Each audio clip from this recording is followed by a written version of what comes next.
Hi everyone, টক ঝাল মিষ্টি ভেন্ডি রেসিপি। তা চলো শুরু করা যাক। আমি কিছু ভেন্ডি নিয়েছি, ধুয়ে কেটে নিয়েছি। বড় বড় ভেন্ডি হলে এরকম বড় বড় সাইজের কাটবে, আর ছোটো ভেন্ডি হলে এরকম কাটার দরকার নেই। তা আমি কড়াই বসিয়ে দিয়েছি, কড়াইয়ের মধ্যে সর্ষের তেল দিয়ে দিলাম। প্রথমে সর্ষের তেলটা গরম হয়ে গেছে, যে গোটা জিরে ফোড়ন দিয়ে দিলাম।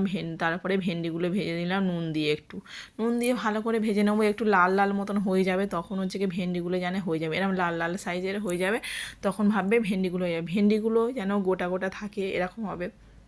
আমি দিয়ে দিলাম আদা, গোটা জিরে আর কাঁচা লঙ্কা একসাথে পেস্ট করে দিয়ে দিলাম। টমেটো কুচি কুচি করে দিয়ে দিলাম, টমেটো পেস্ট করেও দিতে পারো, আর চিরা কাঁচা লঙ্কা দিয়ে দিলাম। আর একসাথে আমি ভালো করে মশলাটা কষিয়ে নেবো।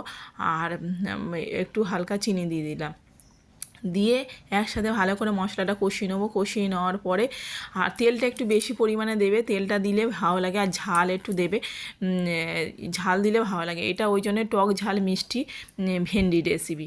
তা হচ্ছে কি অল্প করে জল দিয়ে দিলাম, আর ভেন্ডি তো নাহলে গলে যাবে, পুরো একদম ঘেঁটে ঘেঁটে মাখা মাখা হয়ে যায়। মশলাটা ভালো করে কষিয়ে নেওয়ার পরে তারপরে জলটা দেবে, অল্প সামান্য একটু দেবে, জাস্ট মাখা মাখা গা মাখা।